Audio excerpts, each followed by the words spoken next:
Welcome to what might be the most transformative few minutes of your life. I know that sounds bold, especially when you're about to spend the next 2 hours with me.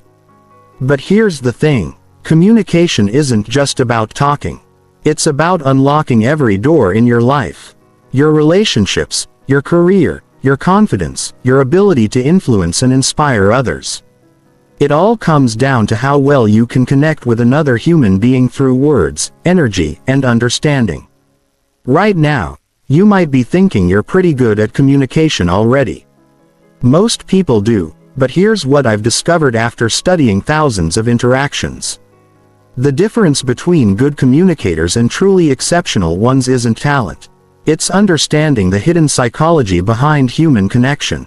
And that's exactly what we're going to master together today. By the time we're done, you'll have the tools to walk into any room, any conversation, any challenging situation, and not just survive, but thrive. You'll understand why some people naturally draw others in while others struggle to be heard. You'll know how to read people like an open book, how to make anyone feel truly understood, and how to express yourself in ways that create genuine influence and lasting impact. So whether you're here to improve your personal relationships, advance your career, or simply become more confident in social situations, you're in exactly the right place. Let's begin this journey together. Chapter 1. The Foundation of Communication. Most people think communication is about being a good talker. But that's like saying cooking is just about turning on the stove. Real communication is a complex dance between minds, emotions, and intentions. It's the bridge between your inner world and everyone else's. And when that bridge is strong, magic happens. Let me start with something that might surprise you. Communication is actually more about what you don't say than what you do say. Research shows that only 7% of communication comes from your actual words. 38% comes from your tone of voice and 55% comes from your body language. Think about that for a moment. If you're only focusing on finding the right words, you're missing 93% of the conversation. But here's where it gets even more interesting. Effective communication isn't just about transmitting information from your brain to someone else's. It's about creating a shared emotional experience. When you truly communicate well, you're not just exchanging data. You're synchronizing with another human being on multiple levels simultaneously. This is why some people can say very little but leave you feeling completely understood and energized, while others can talk for hours and leave you feeling drained and disconnected. The difference isn't in the quantity of words or even the intelligence behind them. It's in their ability to create what psychologists call interpersonal resonance. A state where two minds naturally sync up and find harmony. Think about the best conversations you've ever had. Maybe it was with a close friend who just got you, or perhaps a stranger you met who somehow made you feel immediately comfortable. In those moments, something special was happening beneath the surface. Your nervous systems were actually synchronizing. Your breathing patterns were matching and your brain waves were beginning to align. This isn't mystical thinking. It's measurable neuroscience. When this synchronization happens, several powerful things occur. First, trust builds rapidly. Your subconscious mind recognizes the other person as safe and familiar, even if you just met them. Second, creativity and problem-solving abilities increase dramatically. When minds sync up, they become more than the sum of their parts, generating insights and solutions neither could reach alone. Third, memory formation improves. You remember synchronized conversations more vividly and for longer periods because your brain was in an optimal learning state. But here's the challenge. Most of us have never been taught how to create this synchronization intentionally. We've been taught to focus on what we want to say, not on how to create the conditions for genuine connection. We've been trained to argue our points, not to understand other perspectives. We've learned to wait for our turn to talk, not to truly listen. This is exactly why so many conversations feel forced, why so many relationships struggle with miscommunication, and why so many talented people fail to advance in their careers despite having great ideas. They're missing the fundamental understanding of what communication really is and how it actually works. The foundation of all great communication rests on three pillars. First is presence, the ability to be fully engaged in the moment with another person. Not thinking about what you'll say next or checking your mental to-do list. Second is empathy, the capacity to step into someone else's emotional world and see things from their perspective. Third is authenticity, the courage to be genuinely yourself while remaining sensitive to others' needs and feelings. When these three elements combine, something remarkable happens. You stop trying to impress people and start connecting with them. You stop performing and start relating. You stop pushing your agenda and start creating shared understanding. And paradoxically, when you stop trying to be impressive, you become far more influential than you ever imagined possible. This is the foundation we're building everything else on. Not tricks or manipulation techniques, but a genuine understanding of how human beings connect and how you can become the kind of person others naturally want to listen to, trust, and follow. Chapter 2. Understanding the Psychology of Connection. Human beings are wired for connection from the moment we're born. It's not a luxury or a nice to have. It's a biological necessity as fundamental as food or shelter. Understanding this psychology is the key to transforming how you communicate and how others respond to you. When you understand what's happening in people's brains during conversations, everything changes. Suddenly, you're not just throwing words into the air and hoping they stick. You're strategically creating the conditions for genuine understanding and connection. Every person you meet is carrying an invisible burden. The fundamental human need to feel understood, valued, and accepted. This isn't weakness. It's universal human psychology. Even the most confident, successful people, have this same deep need. The difference is that some people have learned to meet this need in healthy ways, while others are still searching desperately for someone who truly gets them. When you communicate with someone, you're either feeding this need or starving it. There's really no neutral ground.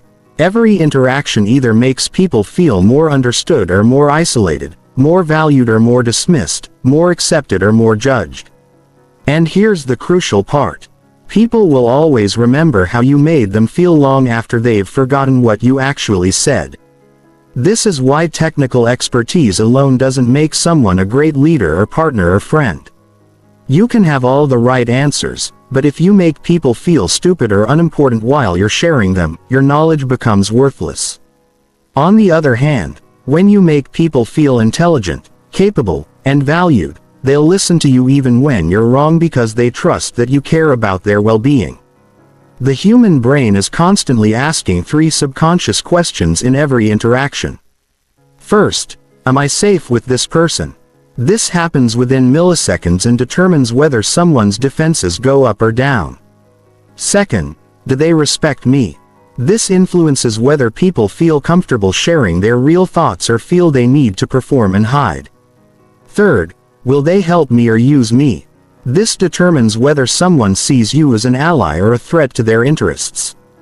Most people have no idea their brain is asking these questions, but the answers determine everything about how the conversation unfolds. When someone's subconscious answers yes to all three, you get access to their best thinking, their creativity, their enthusiasm, and their genuine collaboration. When they answer no to even one of these questions, you're dealing with their defensive, protective self, and no meaningful communication can happen. This is why the most successful communicators focus first on making people feel safe, respected, and supported before they worry about getting their own points across.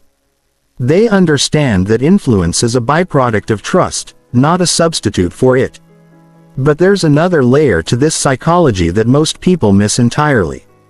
Every person you communicate with is operating from their own unique emotional state, shaped by their experiences that day, their current stresses, their past relationships, and their future concerns. They're not a blank slate waiting for your message. They're a complex emotional ecosystem that your words will either harmonize with or disrupt. Skilled communicators learn to read these emotional states quickly and adjust their approach accordingly. If someone is stressed, they know to be calmer and more reassuring. If someone is excited, they match that energy appropriately. If someone is skeptical, they lead with understanding rather than arguments. They recognize that the same words can have completely different impacts depending on the emotional context they land in. This emotional awareness extends to understanding different personality types and communication styles. Some people process information quickly and want bottom-line conclusions. Others need time to think through details and implications. Some people are motivated by logic and facts. Others are driven by relationships and feelings. Some prefer direct, frank conversations. Others need more gentleness and diplomacy. There's no right or wrong style, but there are compatible and incompatible combinations. When you learn to recognize these differences and adapt your approach, you can connect effectively with virtually anyone. When you insist on communicating only in your preferred style, you'll struggle with anyone who's different from you. The most sophisticated communicators also understand the power of emotional contagion. Emotions are literally contagious between humans. Mirror neurons in our brains automatically mimic the emotions we observe in others. This means that your emotional state directly influences everyone around you, whether you realize it or not. If you're anxious, you make others anxious. If you're confident, you help others feel more confident. If you're genuinely curious about others, you make them feel more interesting and important. If you're defensive, you trigger defensiveness in return. This isn't about manipulation. It's about taking responsibility for the emotional atmosphere you create wherever you go. Understanding emotional contagion also means recognizing when you're being infected by someone else's emotional state. If you walk into a room where someone is angry and you suddenly feel agitated, that's emotional contagion at work. Skilled communicators learn to maintain their own emotional center while remaining empathetic to others so they can be helpful rather than reactive. Another crucial aspect of connection psychology is understanding the role of stories in human communication. Our brains are story processing machines. We don't just exchange facts and opinions. We share narratives that give meaning to our experiences. When you learn to communicate in stories rather than abstract concepts, you bypass people's analytical defenses and speak directly to their imagination and emotions. But here's what most people don't realize. Every person is living inside their own story about who they are, what's possible for them, and how the world works. When you communicate in a way that validates and enhances their positive story about themselves, they'll be drawn to you. When your communication threatens or diminishes their story, they'll resist everything you say. No matter how logical or helpful it might be. This is why the most influential communicators are skilled at helping people become the heroes of their own stories rather than trying to be the hero themselves. They ask questions that help people discover their own insights. They offer support that empowers rather than creates dependence. They celebrate others' successes and help them see their own potential more clearly. Chapter 3. Mastering Self. Awareness in Communication. Self-awareness is the cornerstone of exceptional communication. Yet, it's the most overlooked skill in our society. Most people spend so much time thinking about what they want to say that they never develop awareness of how they're actually coming across. This gap between intention and impact destroys more relationships and opportunities than any other factor. True self-awareness in communication means understanding your triggers, your patterns, your strengths, and your blind spots. It means recognizing how your mood affects your ability to listen.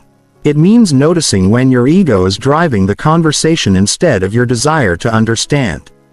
It means being honest about when you're trying to be right instead of trying to be helpful. Let's start with emotional triggers because these are the invisible landmines that blow up potentially great conversations. Everyone has certain topics, tones, or behaviors that instantly activate their defensive systems. Maybe it's when someone questions your competence or when they seem dismissive or when they interrupt you. The moment you get triggered, your intelligent, thoughtful self goes offline and your reactive, protective self takes over. The problem is that most people don't realize they're triggered until after they've already said something they regret. By then, The damage is done and they're stuck trying to repair a conversation instead of enjoying a productive one. Self-aware communicators develop the ability to notice their triggers in real time before they react. They feel the emotional charge building and make a conscious choice about how to respond. This requires developing what psychologists call metacognition, the ability to think about your thinking in conversations. This means maintaining a part of your awareness that observes what's happening both in your mind and in the interaction itself. You're simultaneously engaged in the conversation and monitoring the quality of that engagement. When you develop this skill, you start noticing patterns you never saw before. Maybe you realize you tend to interrupt when you're excited about an idea. Perhaps you discover that you shut down when someone raises their voice slightly. You might notice that you become argumentative when you feel unheard, or that you get overly agreeable when you want to be liked. These patterns aren't character flaws. They're simply unconscious habits that were once protective but may no longer serve you. Once you can see them clearly, you can start making different choices. Instead of automatically reacting, you create space between stimulus and response. And in that space lies your power to communicate consciously rather than reactively. Self-awareness also means understanding your communication strengths and learning to leverage them effectively. Maybe you're naturally good at making people feel comfortable. Or you have a gift for explaining complex ideas simply. Or you're skilled at asking questions that help people think more clearly. When you know your strengths, you can use them strategically to serve others and advance your goals. But equally important is awareness of your communication weaknesses. Not to judge yourself, but to compensate for them consciously. If you tend to be too direct and sometimes hurt people's feelings, you can learn to add more warmth to your delivery. If you're naturally gentle but sometimes fail to be clear about important issues, you can practice being more assertive when necessary. One of the most powerful aspects of self-awareness is learning to recognize your internal state and how it affects your communication. When you're tired, stressed, frustrated, or distracted, your communication abilities diminish significantly. You become less patient, less creative, less empathetic, and more likely to misread situations or react poorly. Self-aware communicators develop strategies for managing their internal state before important conversations. They might take a few deep breaths to center themselves or do a quick mental scan to identify any emotions that might interfere with their ability to listen well. They recognize when they're not in a good state for difficult conversations and postpone them when possible, or at least acknowledge their limitations openly. This kind of self-honesty is incredibly disarming and effective when you can say something like, "I realize I'm feeling a bit defensive right now, so I want to make sure I'm really hearing what you're saying." You immediately create safety and trust. People respect vulnerability and authenticity far more than they respect perfection. Self-awareness also extends to understanding your unconscious biases and assumptions. Everyone has mental shortcuts and prejudices that influence how they interpret what others say and do. Maybe you assume that quiet people are unfriendly, or that confident people are arrogant, or that emotional people are unstable. These assumptions color every interaction and often create misunderstandings. The goal isn't to eliminate all biases. That's impossible. The goal is to hold them lightly, to remain curious about whether your first impressions are accurate, and to be willing to revise your opinions when you get new information. Self-aware communicators approach each conversation with what Zen practitioners call beginner's mind. A willingness to see people and situations fresh without the burden of too many preconceptions. Perhaps most importantly, self-awareness in communication means taking responsibility for your impact on others even when that wasn't your intention. It means being willing to ask for feedback about how you come across and being open to making adjustments when necessary. It means apologizing genuinely when you've hurt or confused someone, regardless of whether that was your goal. This level of self-awareness transforms you from someone who just talks to someone who truly communicates.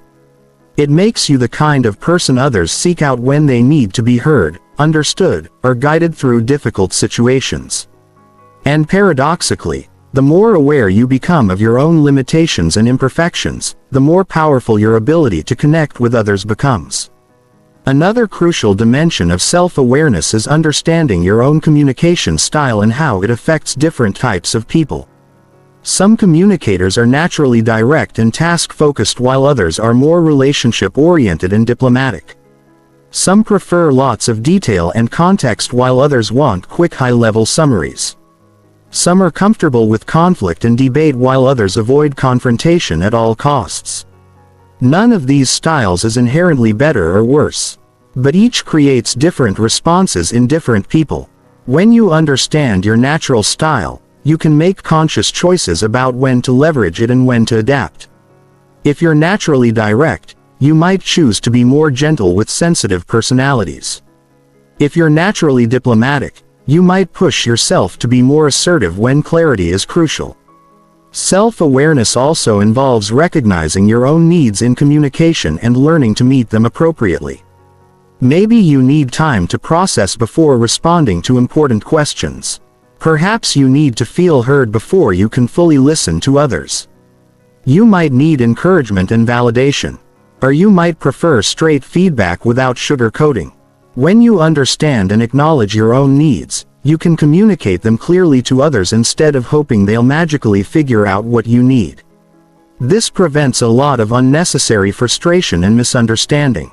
It also models healthy communication for others, giving them permission to express their needs as well. Chapter 4. The Power of Active Listening. If communication were a sport, listening would be the most important skill. Yet, it's the one most people practice the least. True listening is not waiting for your turn to talk. It's not looking for holes in someone's argument. It's not mentally preparing your response while they're speaking. Real listening is a full-contact sport that requires every part of your being. Your mind, your heart, your intuition, and your complete presence. The difference between hearing and listening is like the difference between looking and seeing. Anyone with functioning ears can hear sounds.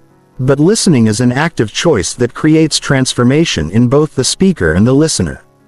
When you truly listen to someone, you don't just receive information, you receive the person themselves. Most people have rarely experienced being truly listened to in their entire lives. Think about that for a moment. Despite being surrounded by people who hear them speak, most individuals have seldom felt the profound experience of having another human being give them their complete, undivided, non-judgmental attention. This is why exceptional listeners wield such extraordinary influence and why people feel so drawn to them. Active listening begins with the recognition that the goal is understanding, not agreement. You don't have to agree with someone to listen to them fully. In fact, some of the most powerful conversations happen when people strongly disagree, but maintain deep respect for each other's humanity and perspective. When you approach listening with curiosity rather than judgment, you create space for genuine dialogue instead of competing monologues. The first level of active listening is paying attention to the words themselves. Not just the surface meaning, but the emotional content underneath. People rarely say exactly what they mean on the first try. They circle around their real concerns. They use safe language to test whether you're trustworthy, and they often express their deepest fears through seemingly casual comments. Skilled listeners learn to hear the emotions behind the words. When someone says, "I'm fine," in a tight voice, they hear the frustration or hurt. When someone uses absolute language like always or never, they recognize the emotional overwhelm that's distorting perspective. When someone speaks very quickly or very slowly, they notice the underlying anxiety or careful consideration. But words are only the beginning. The second level of active listening involves paying attention to everything that's not being said. The pauses, the hesitations, the topics that get avoided, the energy shifts that happen when certain subjects arise. Sometimes the most important communication happens in the silence between words. The third level is listening to the whole person. Their posture, their breathing, their facial expressions, their gestures. Human beings communicate with their entire being. And when you expand your listening to include all of these channels, you start picking up information that others completely miss. The fourth and most sophisticated level of listening is what we might call listening for possibility. This means hearing not just what someone is saying about their current situation, but what they're longing for, what they're afraid of, what they're moving toward or away from. You listen for their values, their dreams, their unspoken needs, and their highest potential. When you listen at this level, you can often hear things that people don't even realize they're communicating. You might notice that someone who's complaining about their job is really expressing a desire for more creativity or autonomy. Someone who seems angry might actually be feeling scared or overwhelmed. Someone who appears confident might be revealing subtle signs of self-doubt. This kind of deep listening requires tremendous presence and practice. Your mind naturally wants to wander, to plan responses, to make judgments, to relate everything back to your own experience. Learning to quiet this mental chatter and focus completely on another person is like developing a new sense organ. One of the most powerful tools in active listening is the use of reflective responses. Instead of jumping immediately to advice or opinions, you first demonstrate that you've truly understood by reflecting back what you've heard, both the content and the emotion. This serves two crucial purposes. It shows the speaker that you're really paying attention, and it gives them a chance to correct any misunderstandings before the conversation goes further. Reflective listening might sound like you're feeling overwhelmed by all the demands on your time and you're wondering if there's a way to create more balance without letting people down. Or I'm hearing that this decision is really important to you and you want to make sure you consider all the implications before moving forward.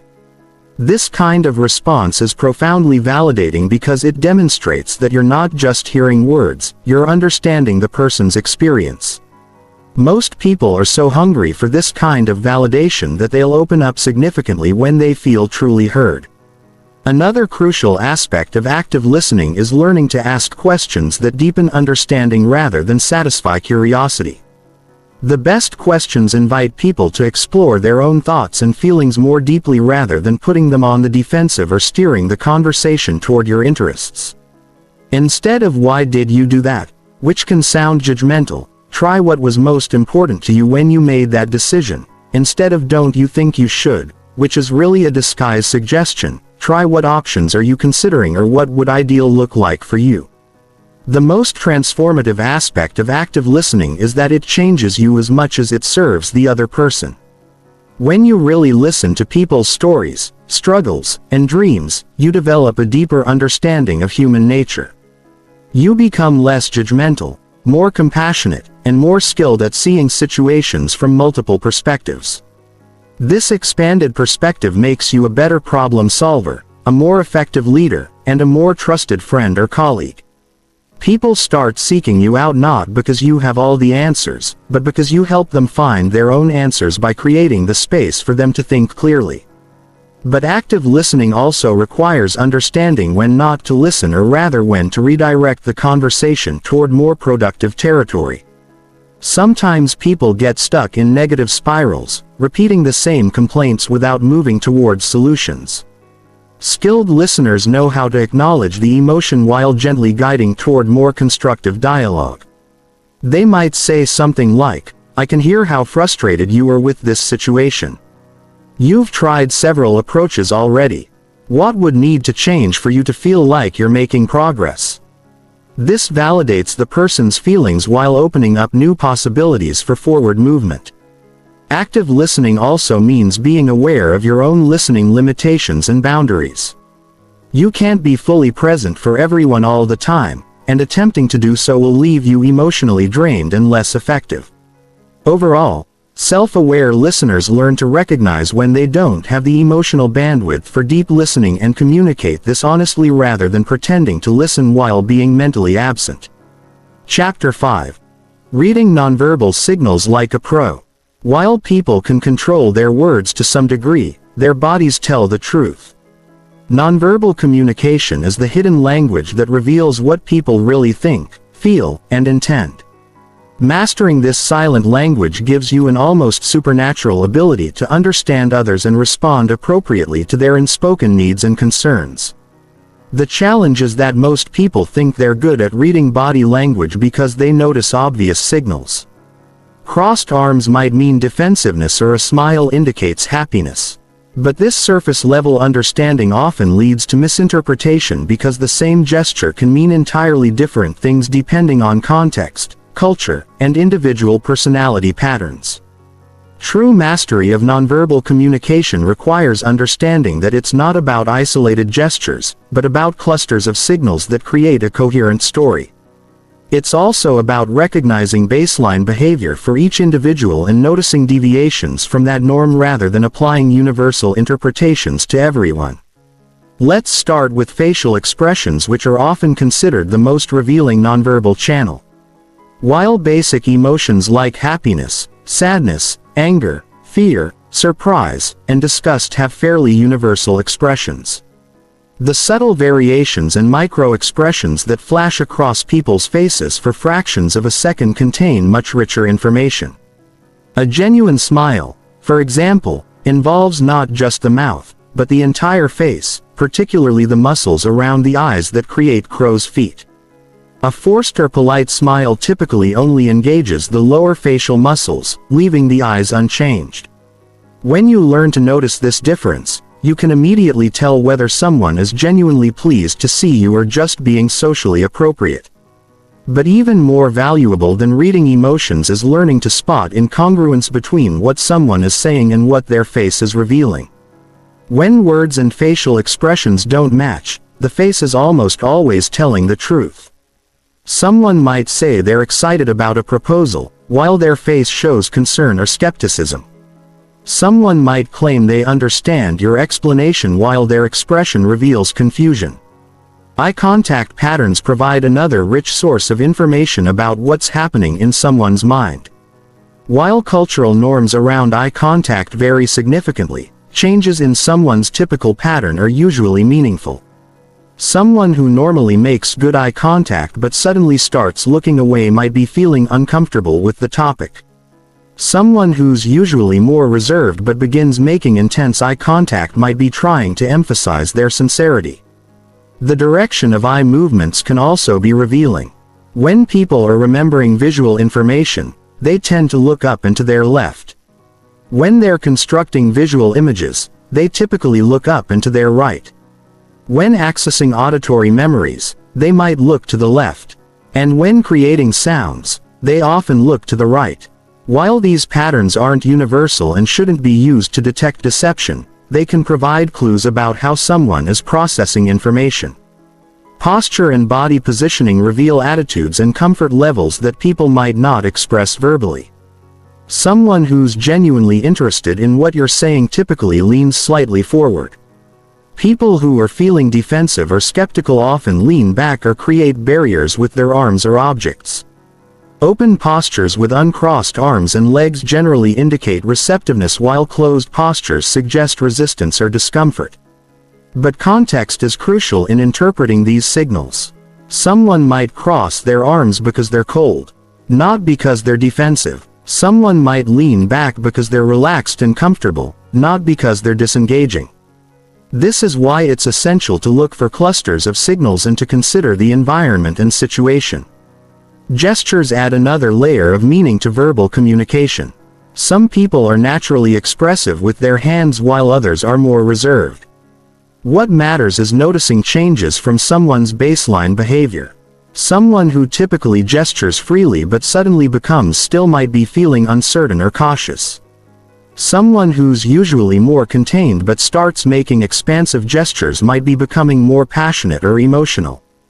The timing and synchronization of gestures with speech also provides information. When someone's gestures lag behind their words or seem disconnected from what they're saying, it might indicate that they're being less than completely authentic or that they're struggling to express something complex. Voice tone and vocal patterns carry enormous amounts of emotional information. The same words can convey completely different meanings depending on pace, pitch, volume, and inflection. A slight change in vocal tone can transform a question from curious inquiry to skeptical challenge. Learning to hear these subtle variations helps you respond to what people really mean, not just what they literally say.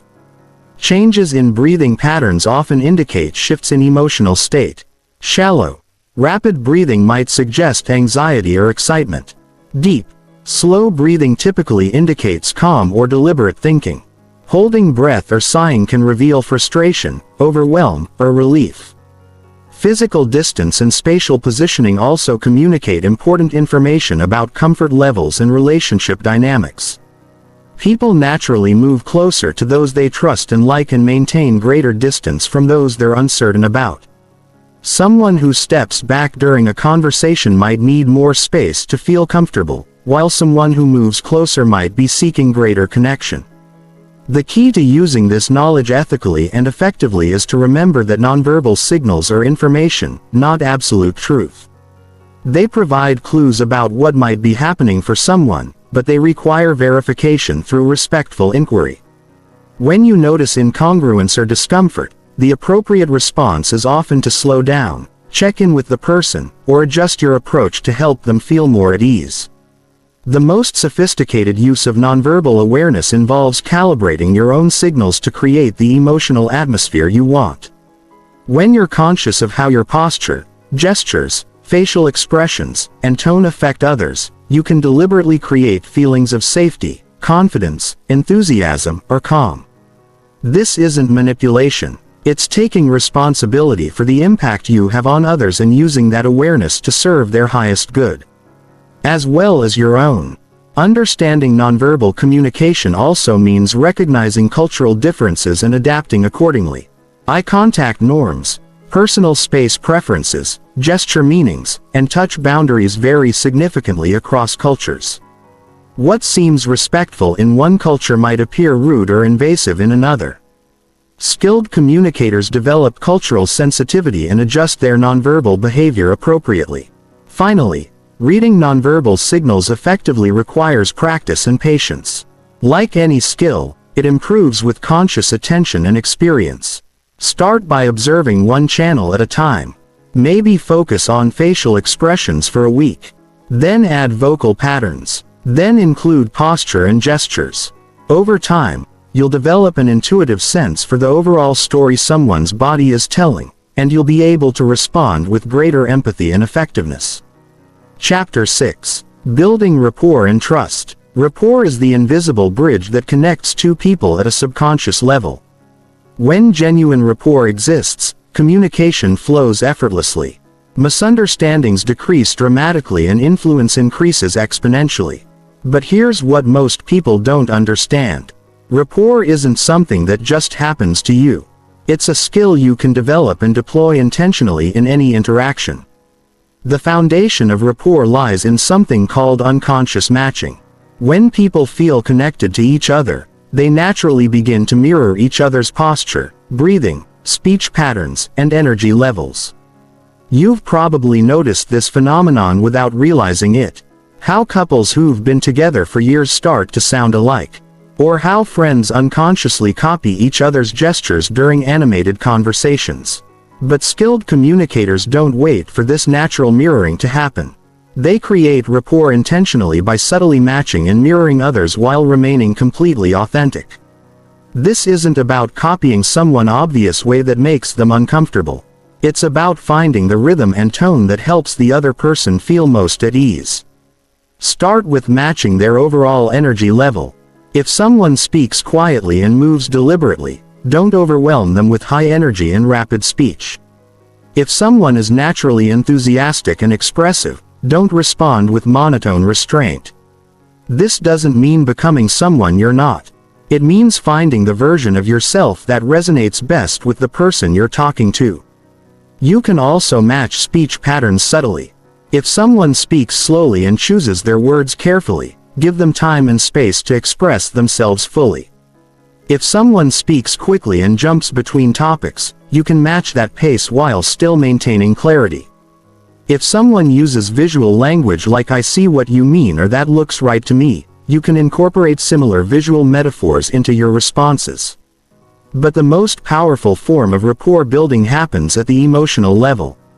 When you can accurately identify and reflect someone's emotional state, they feel understood in a way that transcends words. This requires developing what emotional intelligence researchers call effective empathy, the ability to actually feel an echo of what someone else is experiencing. This doesn't mean taking on their emotions completely or losing your own emotional center. It means opening yourself up enough to sense their emotional reality and then responding in a way that acknowledges and validates that experience. When someone feels truly seen and understood at an emotional level, trust builds rapidly and defensiveness melts away. Trust, the deeper foundation beneath rapport, is built through consistency between your words and actions over time. But even in first-time interactions, you can establish initial trust through what psychologists call micro-demonstrations of trustworthiness. These are small actions that signal your reliability and genuine care for the other person's well-being. Micro-demonstrations might include remembering and referencing something important they mentioned earlier in the conversation, keeping confidences they share with you, following through on small commitments you make during your interaction, or prioritizing their needs over your own agenda when appropriate. One of the most powerful trust-building behaviors is admitting when you don't know something instead of pretending or making something up. Most people respect honesty and vulnerability far more than they respect false confidence. When you can say, "I don't know the answer to that, but I'd be happy to find out for you," you actually increase rather than decrease your credibility. Another crucial element of trust building is demonstrating genuine interest in the other person as an individual, not just as someone who can help you achieve your goals. This means asking questions about their experiences, opinions, and perspectives, and then really listening to their answers instead of just waiting for your turn to talk. People can sense when your interest in them is genuine versus when you're just being polite or trying to manipulate them. Authentic curiosity about others is one of the most attractive and trust-building qualities you can develop. It makes people feel valued and important, which satisfies one of their deepest psychological needs. The physical environment also plays a role in building rapport and trust. When possible, create conditions that help people feel comfortable and at ease. This might mean choosing a quiet location for important conversations, sitting at angles rather than directly across from each other, which can feel confrontational, or ensuring that both parties have equal status in terms of seating and positioning. Your body language should signal openness and receptiveness. Uncrossed arms, relaxed posture, appropriate eye contact, and genuine facial expressions all contribute to an atmosphere of safety and trust. But remember that the most important element is authenticity. People can sense when you're performing versus when you're being genuine. Building rapport and trust also requires understanding and respecting boundaries.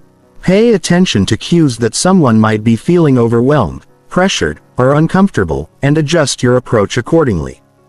Pushing too hard or too fast can destroy rapport even when your intentions are good. Different personalities require different approaches to rapport building. Some people warm up quickly and appreciate friendly conversation and personal sharing. Others prefer to establish competence and credibility before they're willing to trust. Some value directness and efficiency, while others need time to build comfort gradually. The key is developing sensitivity to these different styles and adapting your approach while remaining true to yourself. You're not trying to become a different person. You're finding the most appropriate expression of who you are for each unique interaction. Trust and rapport are also maintained through consistent follow-through over time. If you say you'll call someone back, call them back. If you promise to send information, send it promptly. If you commit to meeting a deadline, meet it. These small consistencies build a foundation of reliability that supports all future interactions. But perhaps the most important aspect of building lasting trust is demonstrating that you have the other person's best interests at heart, not just your own. This means being willing to recommend a solution that doesn't benefit you if it's truly the best option for them. It means giving credit generously and taking responsibility for mistakes. It means being honest about potential downsides or risks, not just highlighting benefits. When people believe that you genuinely care about their well-being and success, they'll trust you with their real concerns, their honest feedback, and their authentic collaboration. This level of trust transforms ordinary interactions into extraordinary partnerships and creates the foundation for long-term relationship success. Chapter 7. Handling difficult conversations. Difficult conversations are an inevitable part of life. Yet most people avoid them until they become explosive crises or allow them to fester into permanent relationship damage. The ability to navigate challenging discussions skillfully is perhaps the most valuable communication skill you can develop because it determines whether conflicts become opportunities for deeper understanding or sources of lasting resentment. The first step in handling difficult conversations is reframing your mindset about conflict itself. Most people see disagreement and tension as problems to be avoided or battles to be won. But skilled communicators understand that difficult conversations are actually opportunities to strengthen relationships, clarify misunderstandings, and find solutions that work for everyone involved. This shift in perspective changes everything about how you approach challenging discussions. Instead of entering with dread and defensiveness, you enter with curiosity and hope. Instead of trying to prove you're right, you focus on understanding what's really happening and finding a path forward that honors everyone's needs and concerns. Before initiating a difficult conversation, take time to clarify your own intentions and emotional state. Ask yourself, what outcome do I really want from this conversation? Am I seeking to understand, to solve a problem, to express my feelings, or to change someone's behavior? The clearer you are about your genuine goals, the more likely you are to achieve them. Also, examine your emotional state honestly. If you're angry, hurt, or frustrated, you may need to process those emotions first before you can have a productive conversation. This doesn't mean suppressing your feelings, but rather ensuring that you can express them constructively rather than reactively.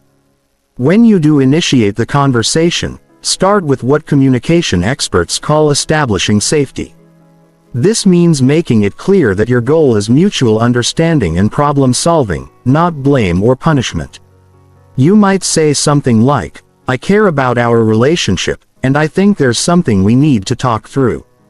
I'm hoping we can understand each other better and find a way forward that works for both of us. Use I statements to express your experience rather than you. Statements that can sound accusatory. Instead of you always interrupt me, try I've noticed that I sometimes feel unheard in our conversations and I'd like to find a better way for us to communicate. This approach focuses on your experience rather than attacking the other person's character. Listen for the emotion and need behind the other person's words, not just their literal statements. When people are upset, they often say things they don't really mean or express their concerns in ways that sound more aggressive than they intend. If someone says, "You never help around here," they might really be saying, "I'm feeling overwhelmed and unsupported and I need more partnership from you." Acknowledge and validate emotions. Before addressing the content of the disagreement, you might say, "I can see that you're really frustrated about this, and I understand why that would be upsetting." This doesn't mean you agree with their interpretation of events, but it shows that you recognize their emotional experience as valid. Ask clarifying questions to make sure you understand the real issue. Often what people initially complain about isn't actually the core problem. Someone might criticize your work style when they're really concerned about meeting deadlines or object to your social plans when they're actually feeling neglected in the relationship. Questions like, "What's most important to you about this?" or "What would need to change for you to feel better about this situation?" can help uncover the underlying needs and concerns that drive the surface-level conflict. When emotions run high, use what psychologists call emotional labeling to help diffuse intensity. Simply naming the emotions present in the conversation can help calm them. You might say, "It sounds like you're feeling angry about what happened, and I'm noticing that I'm feeling defensive. Can we take a breath and try to understand each other?" If the conversation becomes too heated or unproductive, don't be afraid to pause and regroup. You might say, "I can see we're both getting triggered right now, and I don't think we're thinking as clearly as we could be. Can we take a short break and come back to this when we're both feeling calmer?" Look for areas of agreement and common ground.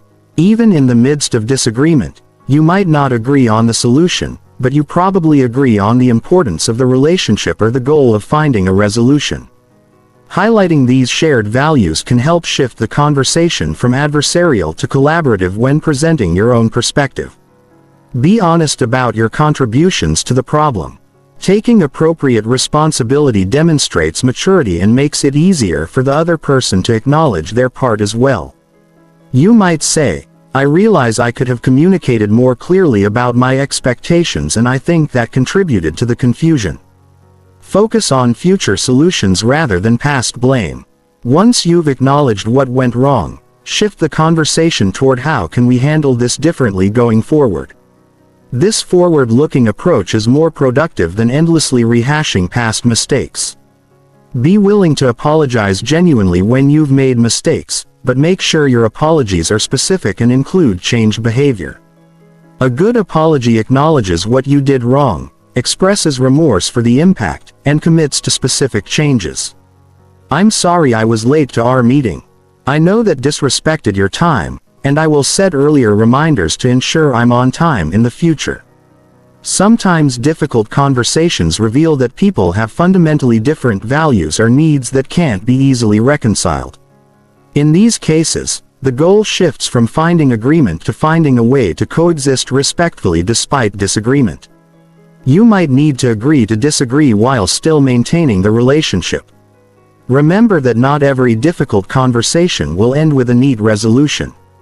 Sometimes the goal is simply to understand each other better, even if you don't reach agreement. Sometimes the conversation is just the beginning of a longer process of rebuilding trust or changing patterns. The most important thing is to maintain respect for the other person's humanity throughout the process.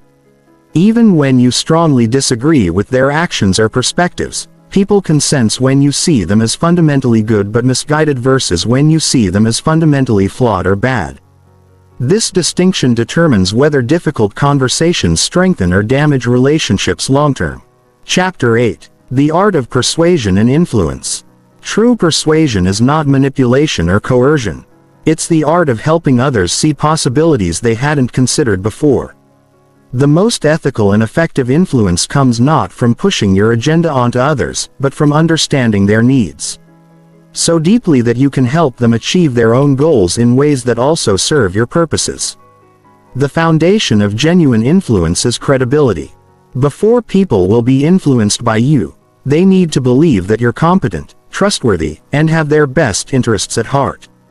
This credibility is built through everything we've discussed so far: authentic connection, active listening, emotional intelligence, and consistent follow-through. But credibility alone isn't enough.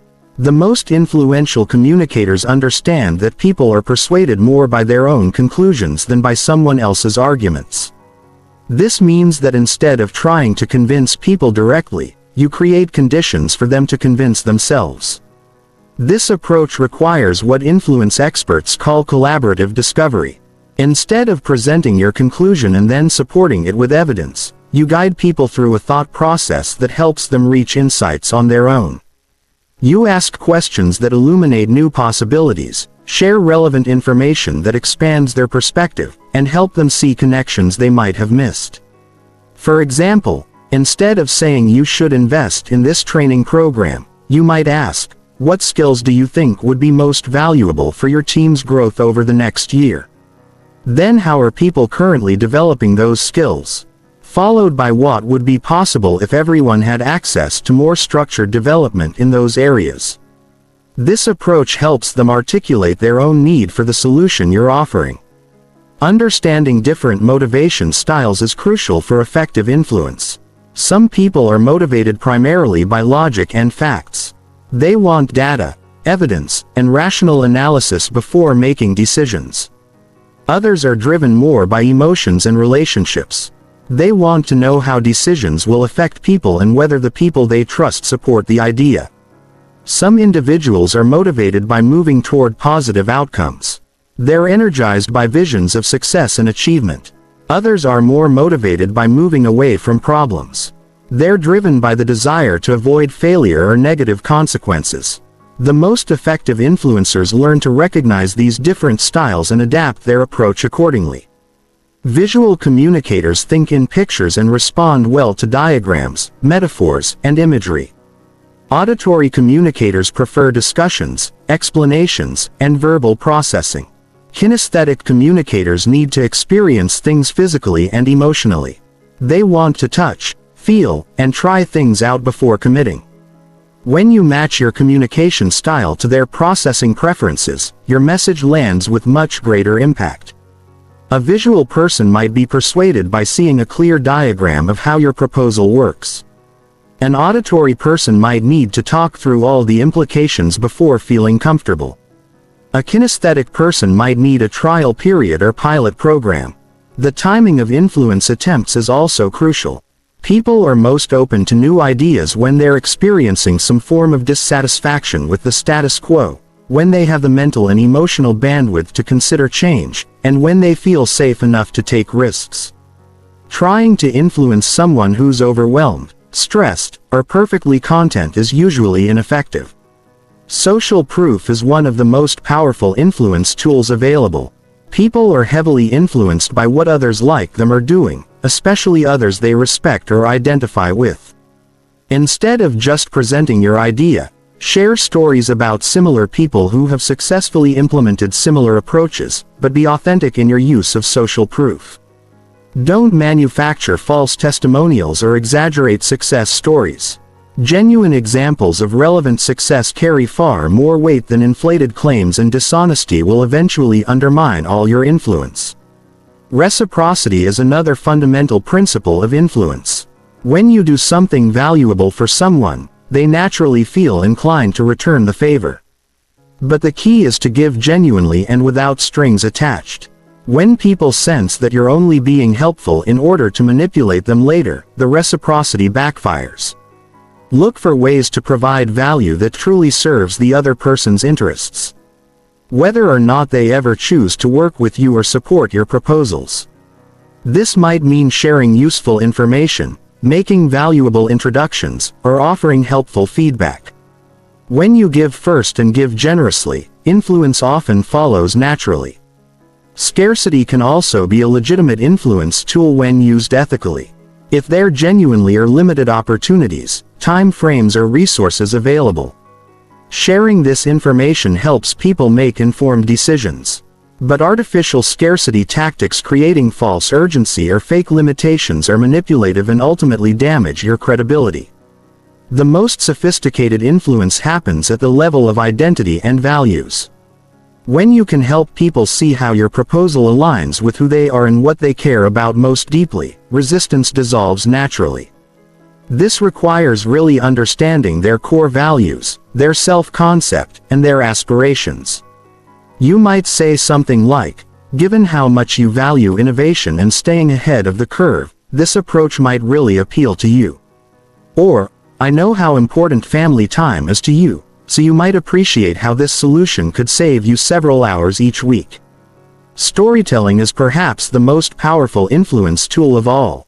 Stories bypass analytical defenses and speak directly to imagination and emotion.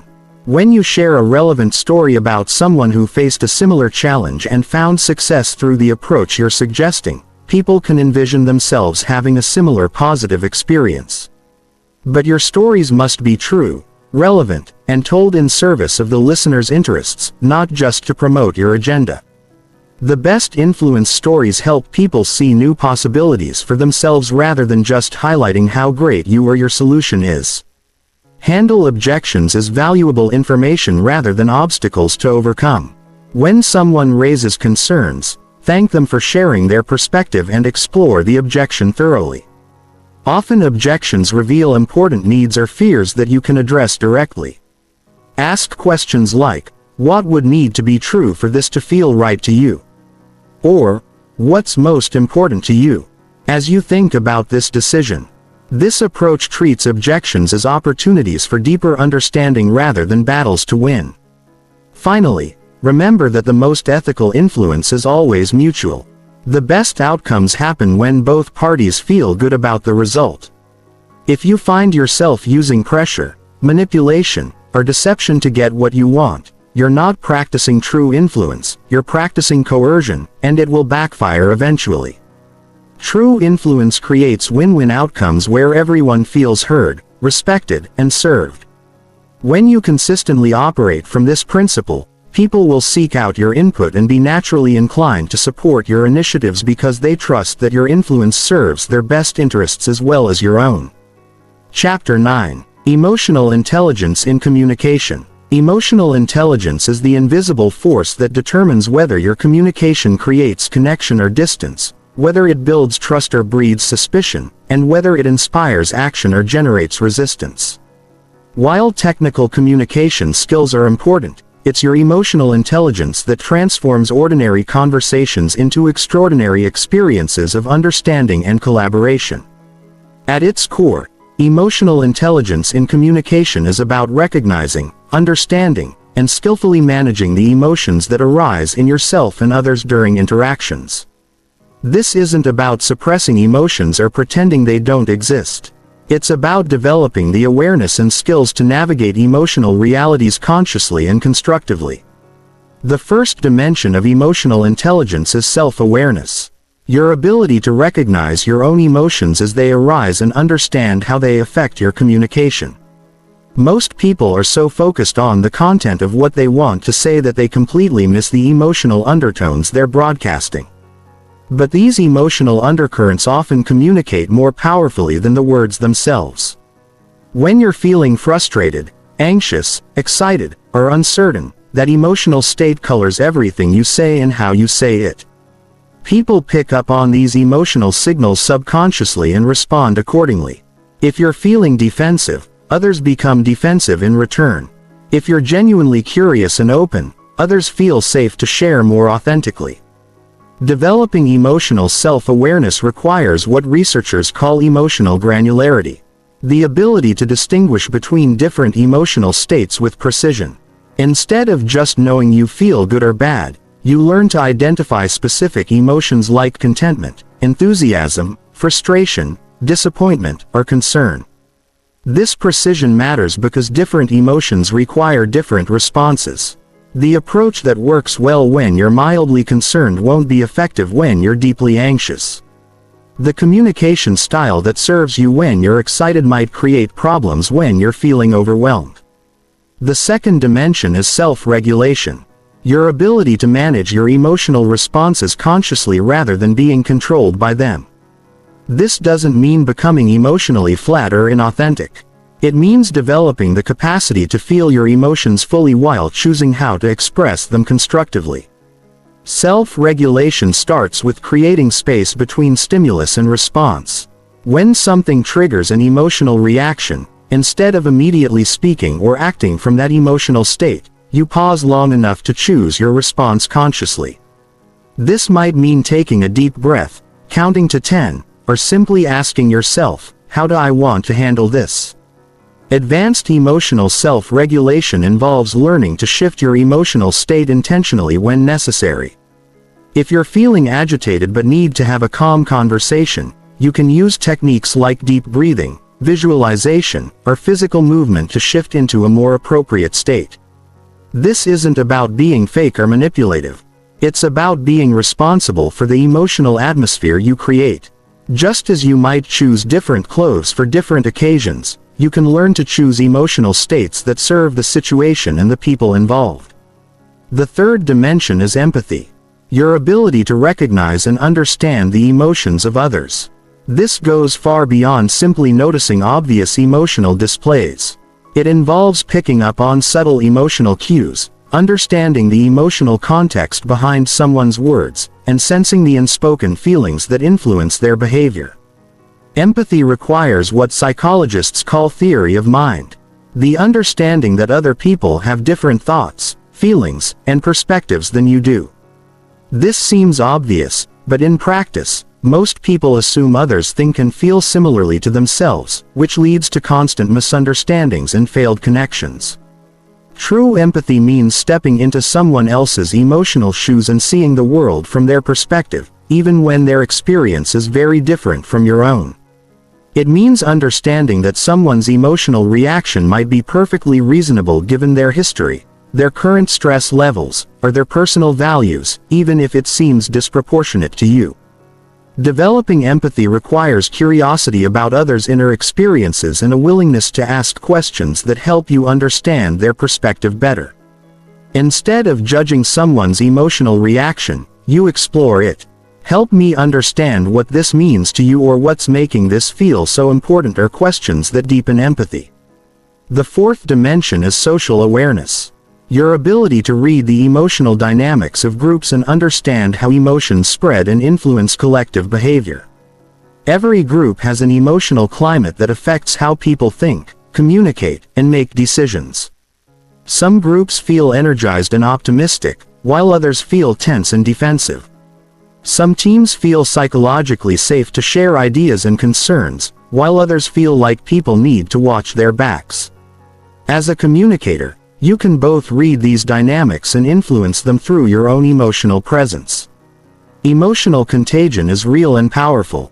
When you enter a room feeling calm and confident, you influence everyone toward greater calm and confidence. When you bring anxiety or negativity, you spread those emotions as well. Skilled communicators take responsibility for their emotional impact and consciously choose to contribute positive emotional energy to their interactions. The fifth dimension is relationship management.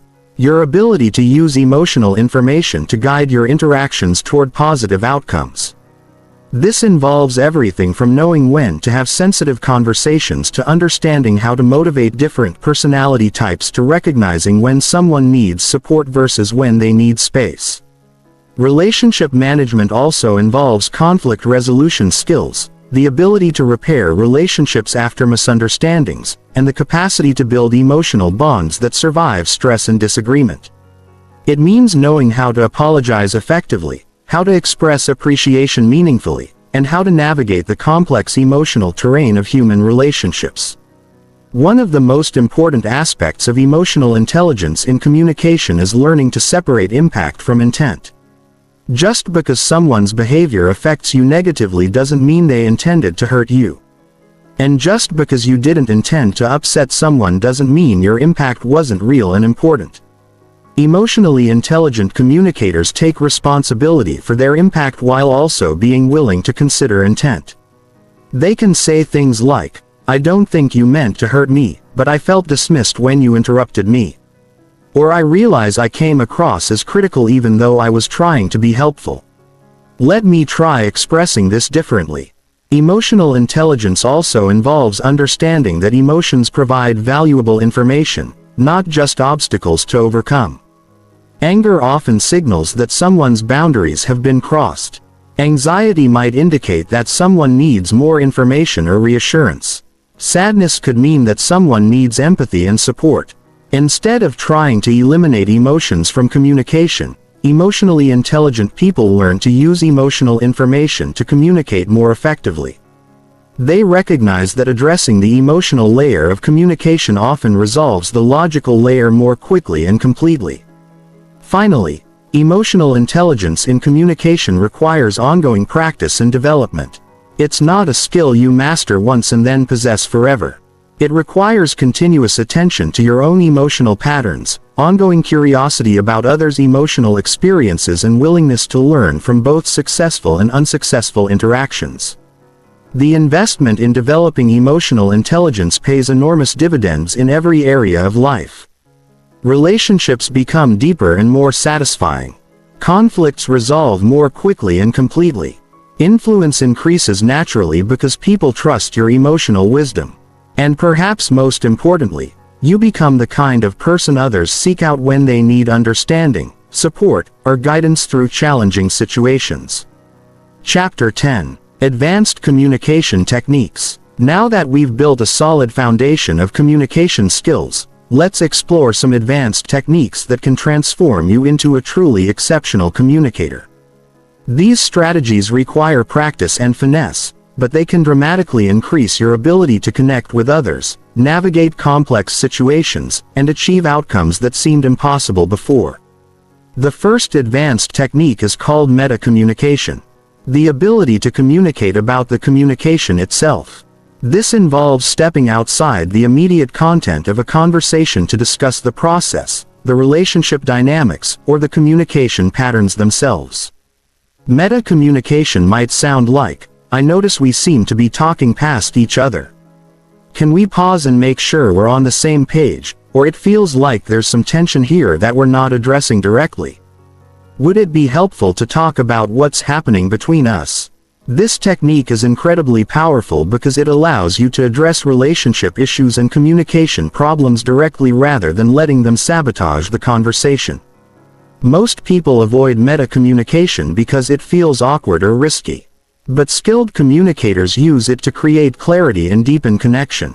Another advanced technique is reframing. The ability to help others see situations from new perspectives that open up possibilities they hadn't considered. Reframing doesn't mean denying someone's experience or minimizing their concerns. It means helping them see additional layers of meaning or possibility. For example, if someone says, "This project is a complete disaster," you might reframe by saying, "It sounds like you're seeing some significant challenges that need attention. What if we looked at this as valuable information about what adjustments we need to make?" This reframe acknowledges their concern while shifting focus towards solutions. Effective reframing requires deep listening to understand how someone is currently viewing a situation. Then offering alternative perspectives that honor their experience while expanding their options. The key is offering new frames as possibilities to consider, not as corrections to their wrong thinking. Anchoring is another sophisticated technique that involves establishing reference points that influence how people evaluate options and make decisions. If you want someone to consider a $50,000 investment, you might first mention a $100,000 option, making the $50K option seem more reasonable by comparison. But anchoring can be used ethically in many ways beyond pricing.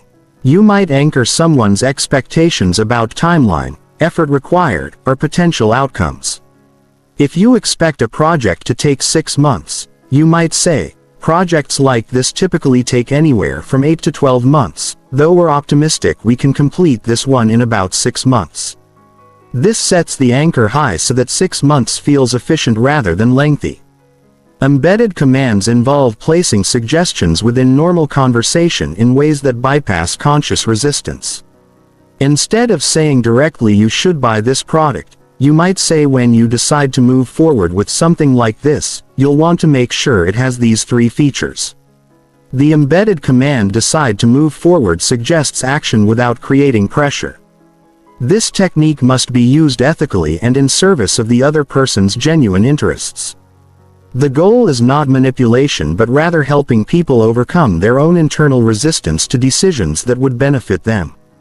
Future pacing involves helping people imagine positive outcomes so vividly that they become motivated to take the necessary actions.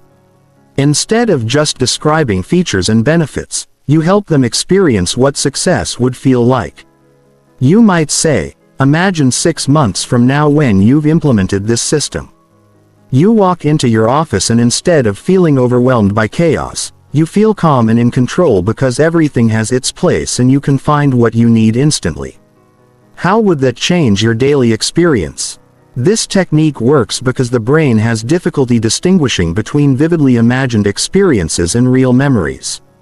When someone imagines positive outcomes clearly, they begin to feel motivated as if those outcomes were already partially real.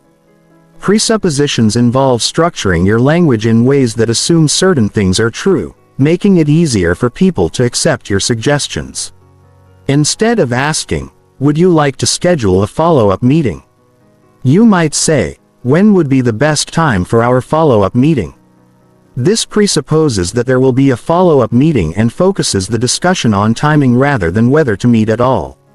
Conversational threading is the art of weaving multiple conversation topics together, skillfully picking up threads from earlier in the discussion and connecting them to current topics. This creates a sense of coherence and flow that makes conversations more engaging and memorable. For example, you might reference something someone mentioned at the beginning of a conversation when discussing solutions at the end. Remember when you mentioned that your main concern is efficiency. This approach directly addresses that by eliminating the 3 most time-consuming steps in your current process. Strategic vulnerability involves sharing appropriate personal information or admitting limitations in ways that build trust and encourage others to be more open. This might mean sharing a relevant struggle you faced, admitting when you don't know something, or acknowledging a mistake you made.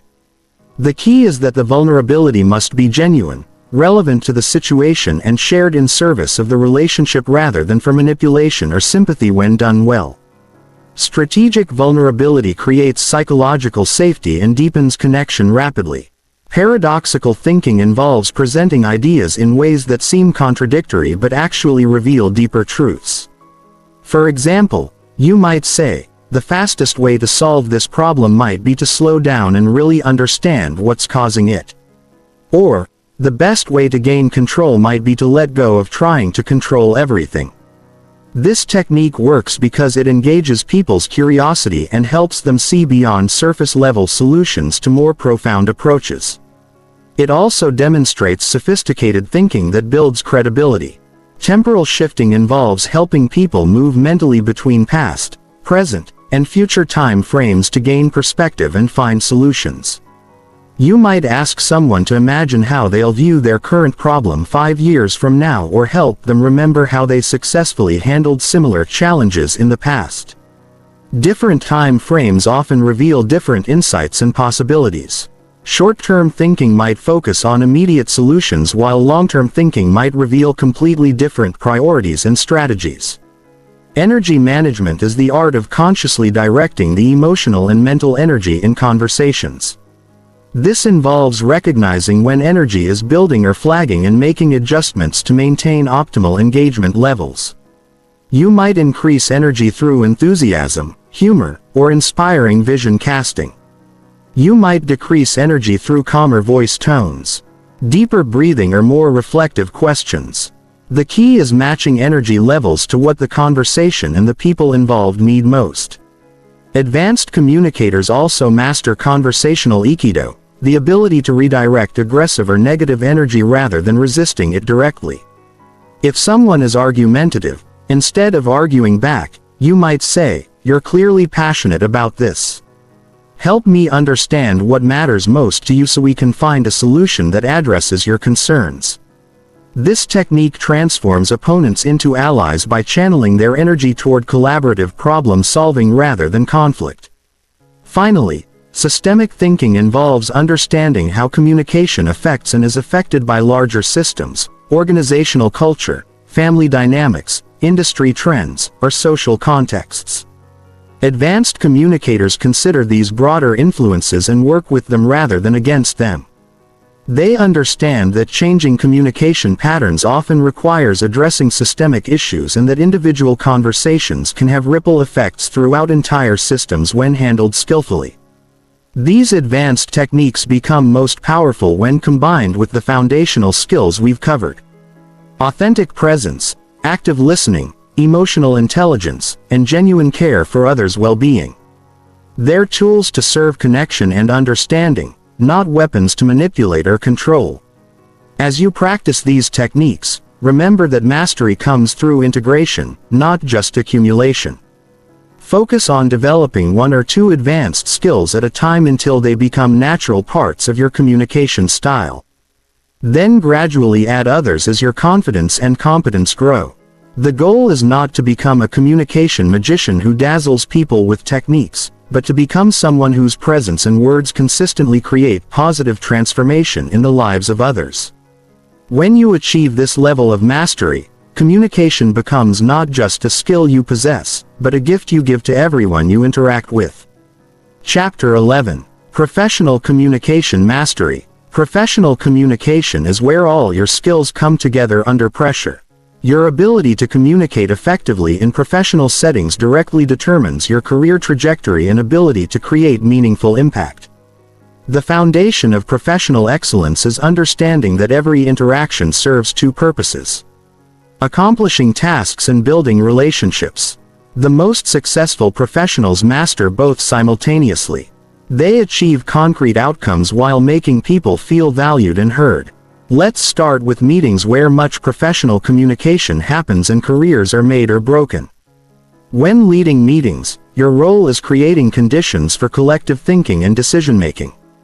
Establish psychological safety so people feel comfortable sharing ideas. Manage participation so all voices are heard and guide the group toward clear outcomes. Start meetings by clarifying purpose and desired outcomes. Instead of diving into agenda items, remind everyone why you're gathered and what success looks like. This shared focus helps people prioritize contributions and stay on track. Ask specific people for input rather than opening the floor generally. Sarah, given your experience with similar projects, what challenges should we consider? Or Mark, from a technical perspective, how feasible is this approach? This draws out different perspectives effectively. When participating in meetings led by others, focus on contributing value while building your professional reputation. Before speaking, consider whether your contribution moves the conversation forward or helps the group make better decisions. When you disagree, express concerns constructively. Instead of stating what won't work, propose alternatives. Instead of attacking ideas, ask questions that help people think through implications. What if we considered the impact on customer experience is more effective than that? Will never work. Presenting to senior executives requires a different style than peer discussions. Executives want bottom-line clarity, strategic perspective, and confident recommendations. Start with your conclusion, then provide supporting rationale. Follow this format: recommendation, key reasons, supporting data, implementation, approach, and resource requirements. Use confident language that demonstrates conviction while remaining open to feedback. Instead of "I think this might work," try "I recommend this approach because this communicates appropriate confidence in your expertise." Email communication has become crucial for professional success. Yet many communicate poorly in writing. Email lacks emotional context. So, your words must work harder to convey intent and maintain relationship quality. Structure emails for clarity and action. Use clear subject lines indicating topic and urgency. Start with context if needed. State your main point clearly and end with specific next steps or requests. Pay attention to tone, which can be easily misinterpreted. What feels direct to you might seem abrupt to others. Adding phrases like, "Thanks for your patience as we work through this," can soften tone without sacrificing professionalism. Managing up. Communicating effectively with supervisors is critical for both current effectiveness and career advancement. Your goal is making your supervisor's job easier while positioning yourself as a valuable contributor. Understand your supervisor's communication style and preferences. Some want detailed updates and frequent check-ins. Others prefer high-level summaries and minimal interruption unless problems arise. Bring solutions, not just problems. When you identify issues, invest time thinking through potential approaches before escalating. Present problems with recommended solutions and reasoning. Performance reviews require balancing honesty, diplomacy, and strategic thinking. When giving feedback, use specific examples and focus on changeable behaviors rather than fixed personality traits. When receiving feedback, listen fully before responding and ask clarifying questions. Professional communication mastery means serving both task and relationship simultaneously. Every interaction should move work forward while strengthening your ability to work effectively with others. Chapter 12. Communication in Personal Relationships. Personal relationships require our most sophisticated communication skills because they involve the highest levels of emotional investment and vulnerability. Understanding how to communicate effectively with family, friends, and romantic partners can transform your entire life quality. The fundamental difference between professional and personal communication is the level of emotional investment involved. In personal relationships, You're not just exchanging information. You're sharing your deepest self with people who matter most. This creates both beautiful possibilities and significant challenges. Personal relationships require emotional attunement. The ability to sense and respond to loved one's emotional states with sensitivity and care. This means understanding the unique ways different people express emotions, what comforts them when struggling, and how to celebrate when they're joyful. Every person has their own emotional language. Specific ways they express love, stress, excitement, and disappointment. Learning these individual languages is crucial. What feels supportive to one person might feel overwhelming to another.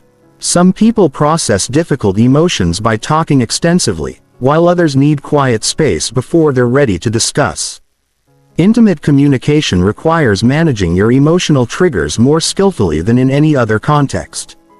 The people closest to you can activate your deepest insecurities and strongest defensive reactions faster than anyone else. Learning to recognize when you've been triggered and pause before reacting is essential for healthy relationships. This doesn't mean suppressing emotions.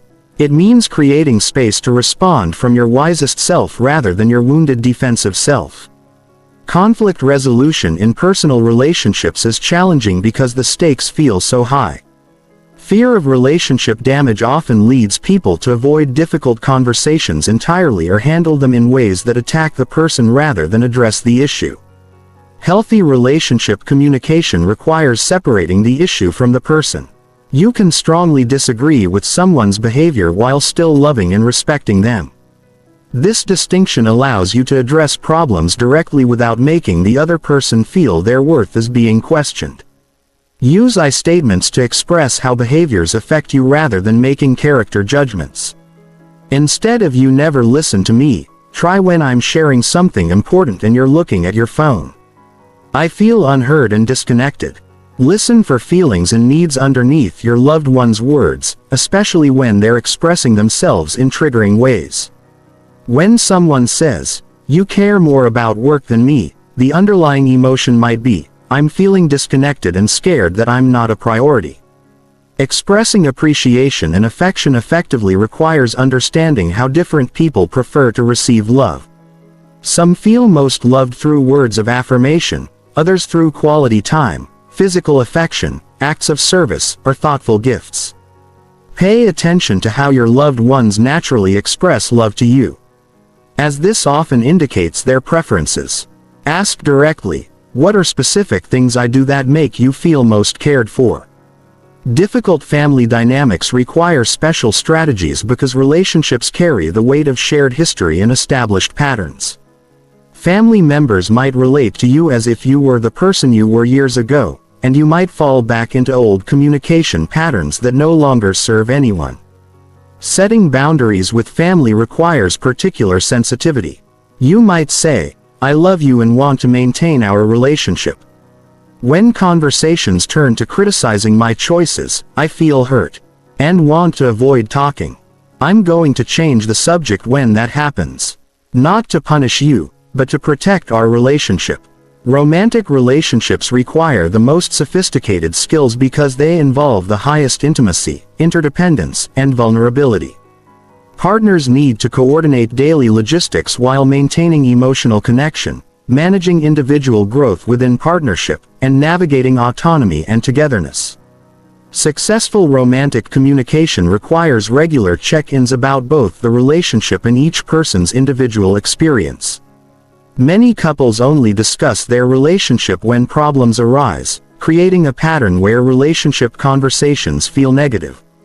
Schedule regular times to appreciate each other and discuss how things are going. Include what's working well, what each person needs more or less of, and how you can continue growing together. Sexual communication is often the most challenging aspect because it involves vulnerability and insecurity. Yet sexual and relationship satisfaction are closely connected. Approach sexual communication with curiosity rather than judgment. Create safe spaces for honest conversation by responding to vulnerability with appreciation rather than criticism. Use positive language, focusing on what you enjoy rather than criticizing what's not working. I love it when you creates more openness than you never. Ending relationships requires some of the most difficult communication many people face. Focus on your own experience rather than trying to convince the other person they should agree. This relationship isn't working for me anymore is more honest than this relationship is terrible. When possible, express gratitude for positive aspects while acknowledging the need to end things. I've learned so much from our time together and I'll always be grateful. At the same time, I've realized we want different things. Personal relationship communication ultimately balances honesty with kindness, authenticity with sensitivity, and individual needs with collective well-being.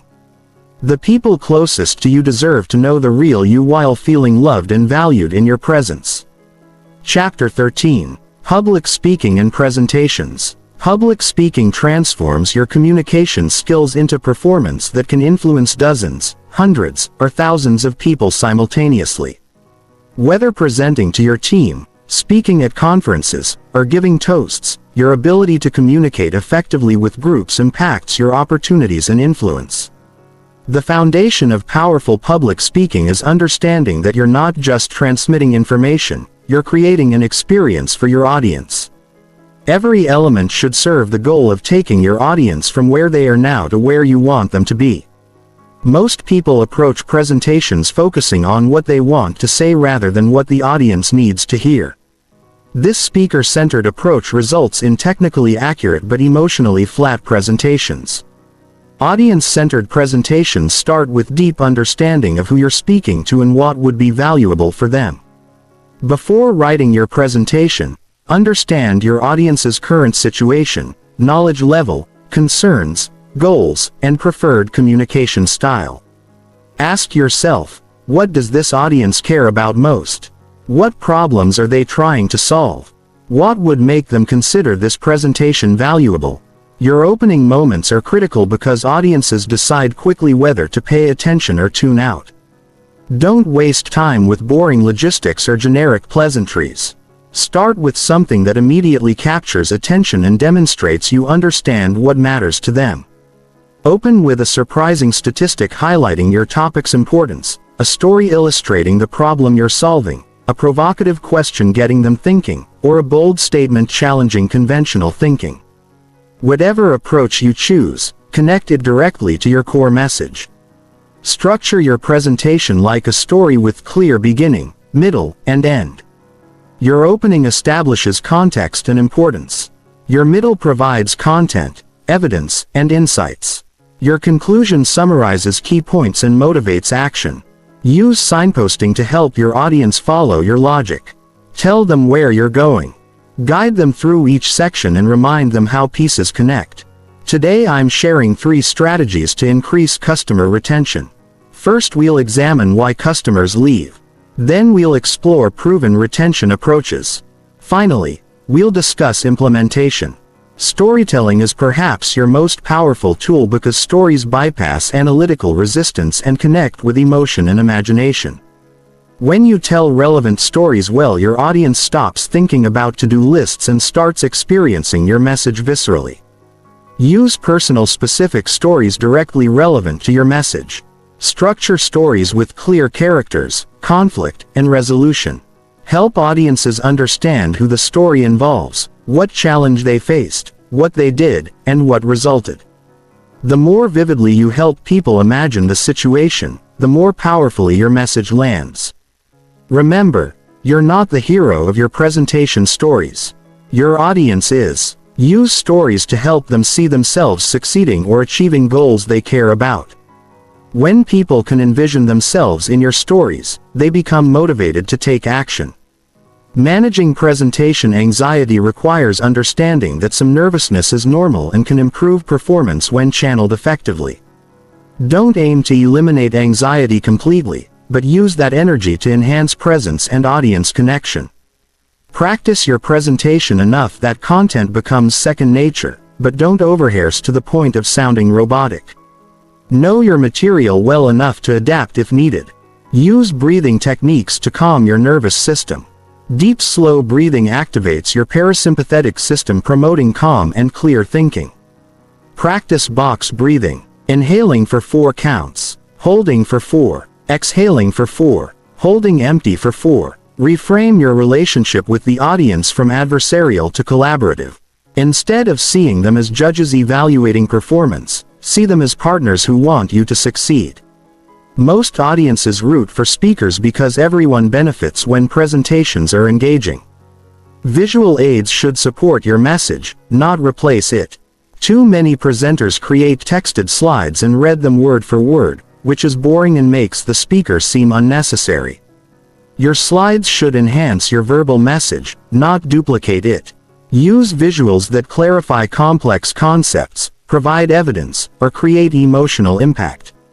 A powerful image, clear diagram, or compelling chart can communicate instantly what might take paragraphs to explain verbally.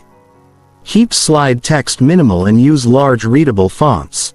If you include bullet points, limit them to 3 or 4 per slide as talking reminders rather than complete sentences for audiences to read. Handling questions and challenges requires preparation and poise. Anticipate likely questions and prepare thoughtful responses, but be comfortable saying, "I don't know," when asked about something outside your expertise. When someone asks hostile questions, resist becoming defensive, thank them for the question. Reframe if necessary to focus on underlying concern and respond to legitimate interests rather than attacks. Virtual presentations require special consideration because technology creates communication barriers. You lose nonverbal cues that help read your audience and they lose presence and energy from shared physical space. Compensate by being more intentional about engagement. Use polls, breakout rooms, chat functions, and direct questions more frequently than in person. Vary voice, tone, and pace to maintain auditory interest when visual connection is limited. Look directly into your camera rather than at your screen to create eye contact impression. Position your camera at eye level and ensure good lighting for professional appearance. Persuasive presentations require structuring logical arguments appealing to emotion and reason. Use credibility, emotional appeal, and logical argument. Establish credibility early by sharing relevant experience or results qualifying you to speak on your topic. Appeal to emotions by helping your audience connect your topic to personal values and goals. Help them feel the pain of not acting and pleasure of achieving results. Support arguments with solid evidence, statistics, case studies, expert opinions, and research findings. Ensure evidence is relevant to your specific audience and situation. End with clear calls to action telling your audience exactly what you want them to do next. Be specific about next steps rather than vague conclusions like "this is important stuff." Public speaking mastery comes through practice, feedback, and continuous improvement. Seek presentation opportunities regularly through work projects, community organizations, or speaking clubs. Record yourself presenting and review honestly, noticing habits, pacing, energy, and message clarity. Remember that great speaking isn't about perfection. It's about connection. Focus on serving your audience rather than impressing them. Sharing useful information rather than showing off expertise, and connecting human to human rather than performer to audience. Chapter 14. Digital Communication and Modern Challenges. The digital revolution has fundamentally changed how we communicate, creating new opportunities for connection while introducing unprecedented challenges. Understanding how to communicate effectively through digital channels while avoiding common pitfalls has become essential for personal and professional success. Digital communication strips away many contextual cues that make face-to-face communication rich and nuanced. You lose voice tone, body language, facial expressions, and immediate feedback, which means your words must work much harder to convey intended meaning. This reduction creates enormous potential for misunderstanding. Email has become the backbone of professional communication. Yet, most people communicate poorly through this medium. Email lacks the warmth and immediacy of face-to-face interaction, which can make even neutral messages feel cold or abrupt. Start emails with brief personal acknowledgments when appropriate. Hope you had a great weekend, or thanks for your quick response helps maintain human connection in an otherwise transactional medium. Keep these warm-ups brief and genuine rather than formulaic. Structure emails for clarity and action. Use clear subject lines indicating topic and urgency level. If asking for something specific, make that request clear and include necessary deadlines or context. If providing information, organize it logically and highlight key points requiring attention. Be especially careful with tone in written communication. What feels direct and efficient to you might come across as harsh or dismissive to others. Read emails from the recipient's perspective before sending. Would this message feel respectful and professional if you received it? When dealing with complex or emotionally sensitive topics, consider whether email is appropriate. Some conversations require real-time dialogue richness to prevent misunderstandings and maintain relationship quality. Text messaging has created informal communication that blends personal and professional interaction. The casual nature can create confusion about appropriate boundaries, response timing, expectations, and communication style. Understand your workplace and personal communication culture regarding text messaging. Some organizations expect immediate responses while others treat texts as non-urgent. Some people appreciate casual texting for work coordination while others prefer keeping text messaging purely personal. Be mindful of timing when sending text messages. Late night or early morning messages might be intrusive. Even if you don't expect immediate responses, use scheduled sending features when possible to respect others' boundaries. Social media communication presents unique challenges because it blends public and private communication in ways that can create complications. Comments, posts, and reactions that seem casual can be seen by large audiences and preserved permanently. Before posting anything, consider who might see it and how it could be interpreted out of context. Digital communication lacks the nuance and forgiveness of face-to-face interaction. Jokes that would be funny in person might be misunderstood online. Casual comments might be taken more seriously than intended. Video conferencing has become essential for remote work and virtual relationships, but creates its own communication challenges. Slight delays can disrupt natural conversational flow, making it harder to read cues and coordinate speaking turns. Compensate by being more intentional about turn-taking and nonverbal communication. Use clear verbal cues like "I'd like to build on what Sarah said" or "let me pause here" for reactions to manage conversation flow. Pay extra attention to nonverbal communication on video calls. Your facial expressions and gestures are more visible and important when they're the primary visual information available. Ensure your camera is positioned well and your environment is professional. Online conflict resolution requires special care because digital mediums can escalate conflicts quickly. Without face-to-face context, people often assume negative intent more readily and respond more harshly than they would in person. When conflicts arise digitally, move to richer communication channels quickly. If an email exchange becomes tense, suggest a phone call or video meeting. If text messages become heated, pick up the phone. Use extra empathy and assumption of positive intent in digital conflicts. Remember that others might be communicating under stress, might have misunderstood your message, or might be dealing with technical frustrations affecting their communication style. Digital boundaries have become essential for mental health and relationship quality. The always-on nature of digital communication can create stress and prevent the downtime necessary for reflection and renewal. Establish clear boundaries around when and how you'll respond to different digital communications. Let people know your typical response times for email, text messages, and social media. This prevents others from assuming delayed responses indicate disinterest or disrespect. Create technology-free spaces in your personal life where you can focus fully on face-to-face relationships and activities. Many people find that constant digital communication interferes with their ability to be fully present with the people and experiences that matter most. Information overload is a constant challenge in digital environments. The volume of messages, notifications, and updates can overwhelm your ability to process information thoughtfully and respond appropriately. Develop systems for managing digital information flow. This might include using filters and folders for email, setting specific times for checking social media, or using notification settings that alert you only to truly urgent communications. Practice digital minimalism by choosing quality over quantity in online interactions. Instead of trying to maintain superficial contact with hundreds of people through social media, invest more deeply in meaningful digital relationships with fewer people. Online presentation and personal branding through digital communication has become important for professional development.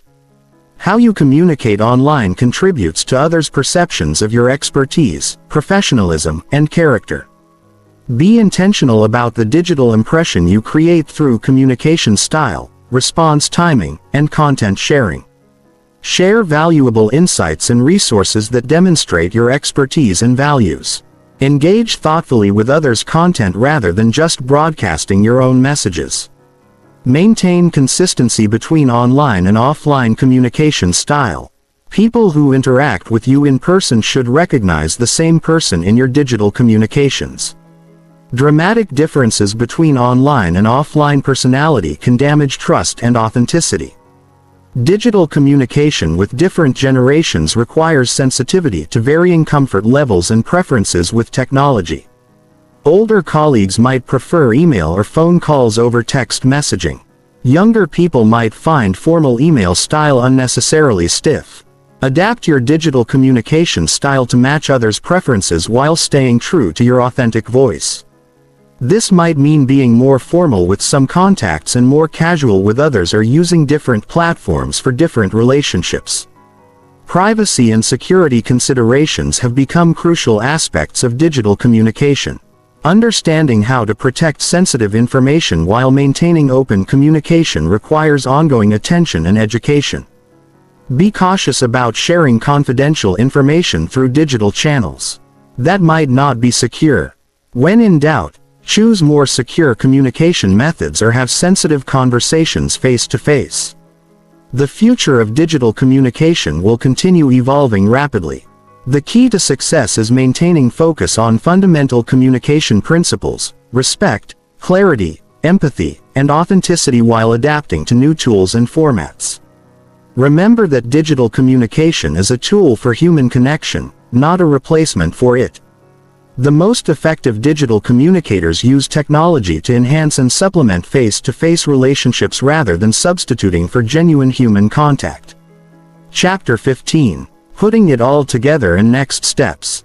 After this comprehensive journey through communication skills, you now possess a toolkit that can transform every relationship and interaction in your life. But knowledge alone isn't enough. Real transformation happens when you consistently apply these skills until they become natural parts of who you are. Don't feel overwhelmed by trying to master everything at once. Choose one or two areas that resonate most strongly or address your most pressing communication challenges. Focus intensively on developing those skills until they become habitual. Then gradually add others. Start with foundation skills that support everything else. If you're not yet skilled at active listening, that's your starting point. Without the ability to truly hear and understand others, all other communication techniques will have limited impact. If you struggle with self-awareness or emotional regulation, invest time developing those capabilities before moving to advanced techniques. Consider your current life situation when choosing which skills to prioritize. If you're dealing with ongoing relationship conflicts, focus on difficult conversation skills and empathy development. If you're trying to advance professionally, emphasize workplace communication and presentation skills. If you're struggling with confidence, work on self-awareness and authentic expression. Practice these skills in low-stakes situations before applying them in high-pressure moments. Use casual conversations with friends to experiment with active listening techniques. Practice reading nonverbal cues during everyday interactions.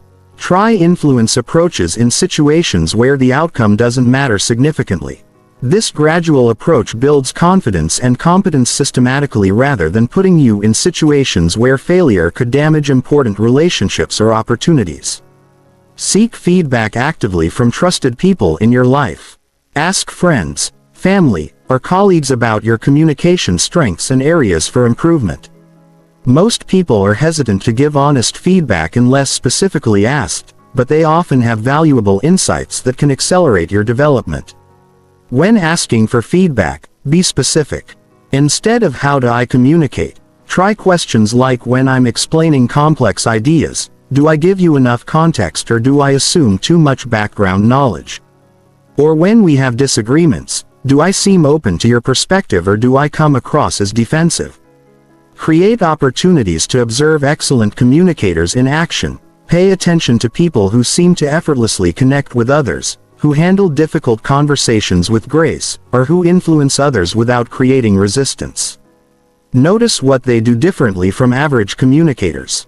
Remember that effective communication styles vary based on personality, context, and relationship dynamics.